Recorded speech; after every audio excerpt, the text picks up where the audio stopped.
sa mga nag-support. So ako ipakita sa inyo ha kung unsaon way ko magluto og Adidas. So Adidas man daw ni siya, tiil sa manok. So daghang wala nakahibalo siguro ani no. This is one of kuan kanang anti-aging, no? Tiil sa manok. So kani siya, maurag ni siya kung lamas, no? No daghang kay asin, no? Why? Because kuan ko kanang before gyud nako siya luton any karne ha, any karne magbutang jud ko og asin.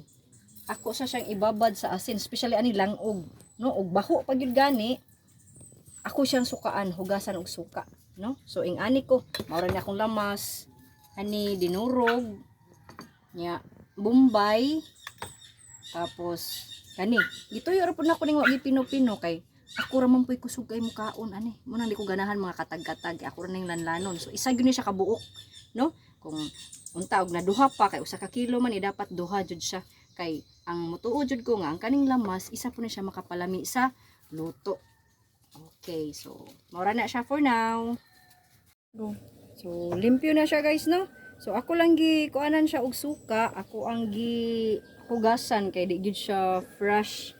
Kay bisan pag ibabad na nako sa asin, gihugasan ka lima, nagyapoy lang og. So for now, wala na siya lang og, ako siyang gihugasan sa suka. So ready to cook na ni. Okay na.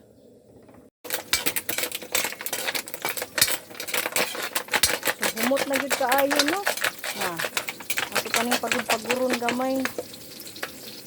Kay lami kay lanlanon ang ahos gid. Basta pagud-pagud na.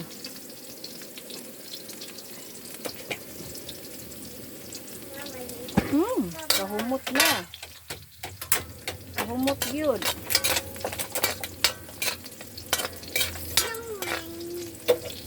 Okay na, kukuha na.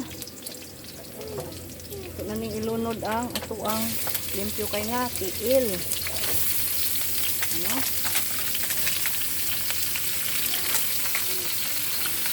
Muna siyang adubong Adidas, kumbaga.